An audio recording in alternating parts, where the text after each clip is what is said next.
हरे कृष्णा, जय सिया राम।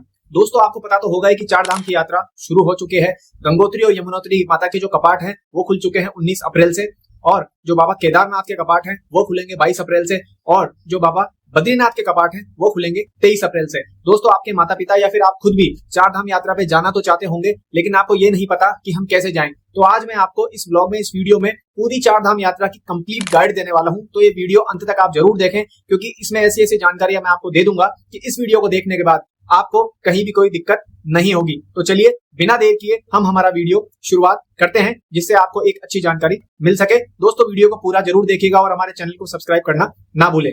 दोस्तों, चार धाम यात्रा शुरू करने से पहले जो मेन चीज होती है, जो कि आपको पहला काम करना है, वो करना है आपको रजिस्ट्रेशन आप जाकर के कर सकते हैं। उत्तराखंड जो हमारी गवर्नमेंट है उसकी वेबसाइट पे ये आपको स्क्रीन पे दिखाई दे रही होगी। इसमें आपको करना क्या है, इसमें आपको जाना है, क्लिक करना है। इसमें आपको अपना नाम, पता, आपकी एज, आप कहाँ के रहने वाले हैं, आपको सब कुछ इसमें फिल करना है। और इसके बाद आपके पास एक ओटीपी आएगा। ओटीपी में जब आप सबमिट करेंगे, ओटीपी के अंदर जब आप ओटीपी को सबमिट करेंगे तो आपको एक क्यूआर कोड मिलेगा। वो क्यूआर कोड आपका यात्रा पास है। और नीचे जो आपको नंबर दिखाई दे रहा है, ये है व्हाट्सएप नंबर। व्हाट्सएप पे आप जैसे ही जाकर के अपनी डिटेल भरेंगे तो एक चैट बॉक्स आएगा। चैट बॉक्स आपको पूरी जानकारी उपलब्ध करा देगा और आपकी यात्रा का जो पास है वो क्यूआर कोड के रूप में आपको मिल जाएगा। तो दोस्तों, आपकी यात्रा का जो पहला काम है रजिस्ट्रेशन का, वो अब कंप्लीट हो चुका है। अब मैं आपको बताता हूं दूसरा काम, जो कि आपको बहुत जरूरी है करना। दोस्तों, किसी भी यात्रा पे जाने से पहले वो काम जरूरी है, तो फिर चार धाम यात्रा तो बहुत बड़ी यात्रा है। सबसे पहले आप याद रखिएगा, अगर आप गाड़ी से जा रहे हैं तो आप ग्रीन कार्ड आप जरूर बनवा करके रखें। अगर आप ट्रेन से या बस से जा रहे हैं तो ये जरूरी है कि आपके पास एक आईडी कार्ड हो। आईडी कार्ड में आप आधार कार्ड हो गया, आपका पासपोर्ट हो गया, आपका ड्राइविंग लाइसेंस हो गया, आप ये रख सकते हैं। तीसरा, आपकी जेब में एक फोटो जरूर होनी चाहिए। चौथा, आपके पास कुछ कैश जरूर होना चाहिए, क्योंकि हो सकता है कभी कभी नेट नहीं चले। और एक चीज आप हमेशा याद रखिए, जब भी आप यात्रा पे जाएं तो आपकी जेब में आप 4 से 5 इमरजेंसी कॉन्टेक्ट नंबर जरूर रखें। तो दोस्तों, दूसरा काम हो गया।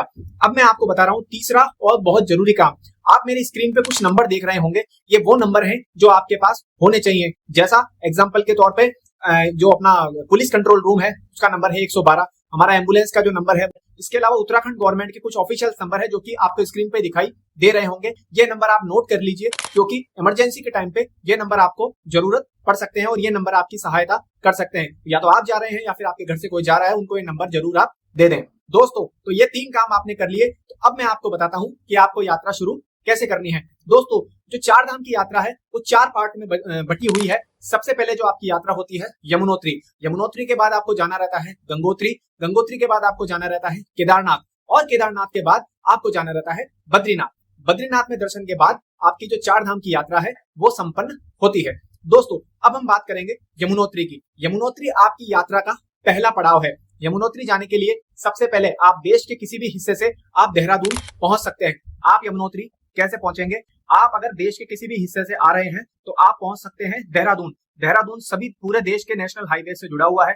वहां से आपको जो बरकोट है, बरकोट के लिए आपको बस मिल जाएगी। उसकी दूरी है लगभग 180 किलोमीटर। उसके बाद आपको जाना रहेगा जानकी चट्टी। जानकी चट्टी की दूरी है 20 से 30 किलोमीटर। आप चाहें तो वहां पे स्टे भी कर सकते हैं। और उसके बाद 6 से 7 किलोमीटर का रास्ता है, वो है यमुनोत्री का। और खुशी की बात यह है कि ये पूरा रास्ता सड़क मार्ग है, आप खुद की टैक्सी से भी जा सकते हैं। तो जो आपका पहला पड़ाव है यमुनोत्री, वो इस तरीके से पूरा हो जाएगा। दोस्तों, यमुनोत्री के बारे में शास्त्रों में ये कहा गया है कि जो यमुनोत्री है वो भगवान सूर्य की पुत्री है और यमराज की वो बहन है। यमुनोत्री जो आती है वो आती है उत्तरकाशी जिले में, और यमुनोत्री की जो समुद्र तट से जो दूरी है वो है 3235 मीटर। और दोस्तों, यमुनोत्री का जो मंदिर है वो ओपन होता है सुबह 4 बजे से लेकर के शाम को 4 बजे तक आपको दर्शन होंगे। और आप ये चीज याद रखिएगा कि शाम को 4 बजे से शाम को 7:45 तक मंदिर के कपाट बंद रहते हैं। और उसके बाद आपको शाम को जो दर्शन होंगे वो होंगे 7:45 से रात को 9 बजे तक। इस तरीके से आपकी यात्रा का जो पहला पड़ाव है यमुनोत्री, वो आपका कंप्लीट हो जाएगा। अब दोस्तों, आपकी यात्रा का जो दूसरा पड़ाव है वो आता है गंगोत्री। दोस्तों, गंगोत्री के बारे में कहा जाता है कि जो माँ गंगा है वो माँ गंगा का उद्गम स्थल है, और जो गंगोत्री का जो मंदिर है वो माँ गंगा को ही समर्पित है। तो अब मैं आपको बताता हूँ कि माँ गंगोत्री की जब आप यात्रा करते हैं तो यमुनोत्री से कितना किलोमीटर है, कैसे आपको जाना है, क्या क्या आपको वहां पे सावधानियां बरतनी है। आपकी यात्रा का दूसरा पड़ाव है गंगोत्री। तो भक्तों, जो गंगोत्री की जो समुद्र तल से दूरी है वो है 3200 मीटर। और यमुनोत्री से जो गंगोत्री जो आप जाएंगे वो आप जाएंगे NH 123 से। और यमुनोत्री से गंगोत्री की जो दूरी है, जो डिस्टेंस है, वो है सिर्फ और सिर्फ 220 किलोमीटर। यमुनोत्री से गंगोत्री का जो मेन रास्ता है उसके अंदर आपको जानकी चट्टी आएगा। जानकी चट्टी के अंदर आपको एक दिन का स्टे लेना पड़ेगा। अगर आपको बस की सुविधा चाहिए तो आपको वहां से 40 से 50 किलोमीटर दूर एक जगह है बडकोट, बडकोट से आपको बस लेनी पड़ेगी, तो आप आसानी से गंगोत्री पहुंच सकते हैं। दोस्तों, गंगोत्री जो है वो है हमारा माँ गंगा का उद्गम स्थान, और जो मंदिर है वो है माँ गंगा को समर्पित। जो दर्शन होते हैं वो होते हैं सुबह 4 बजे से, आरती से जो शुरू होते हैं वो रहते हैं शाम को 4 बजे तक। उसके बाद में जो दर्शन है वो मंगल हो जाते हैं। उसके बाद शाम की आरती शुरू होती है 7:45 से, और वो दर्शन शुरू होते हैं 7:45 से, और वो रहते हैं रात को 9 बजे तक। तो आप रात को 9 बजे तक गंगोत्री के अंदर माँ गंगा के दर्शन कर सकते हैं। और दोस्तों, आप वहां पे आरती के भी दर्शन कर सकते हैं। तो ये हुआ गंगोत्री धाम।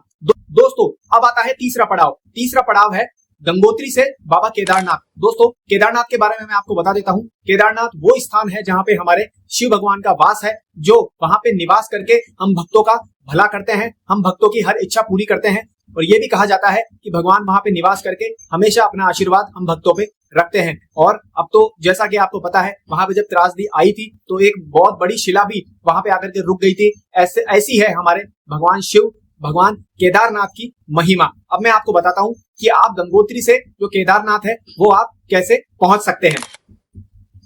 गंगोत्री से केदारनाथ पहुंचने के लिए आपको एक चीज याद रखनी होगी। केदारनाथ जो आता है वो आता है आपका तीसरा पड़ाव। केदारनाथ आता है रुद्रप्रयाग जिले के अंदर। और अगर मैं समुद्र तल से बात करूं केदारनाथ की ऊंचाई की, तो वो है 3562 मीटर। दोस्तों, जब आप केदारनाथ जाएंगे तो आप ये चीज नोट कर लीजिए कि केदारनाथ के अंदर जो केदारनाथ के मंदिर के जो आपको दर्शन होते हैं भगवान शिव के, वो होते हैं सुबह 4 बजे से दोपहर 2:30 बजे तक। 2:30 बजे के बाद वो मंदिर मंगल हो जाता है बाबा केदारनाथ का। फिर शाम को 4 बजे से दर्शन वापस से खुलते हैं आरती के साथ, जो रात को 10 बजे तक रहते हैं। तो आप रात को 10 बजे तक आप दर्शन कर सकते हैं। दोस्तों, भगवान केदारनाथ की जो दूरी है गंगोत्री से, वो है लगभग 360 किलोमीटर।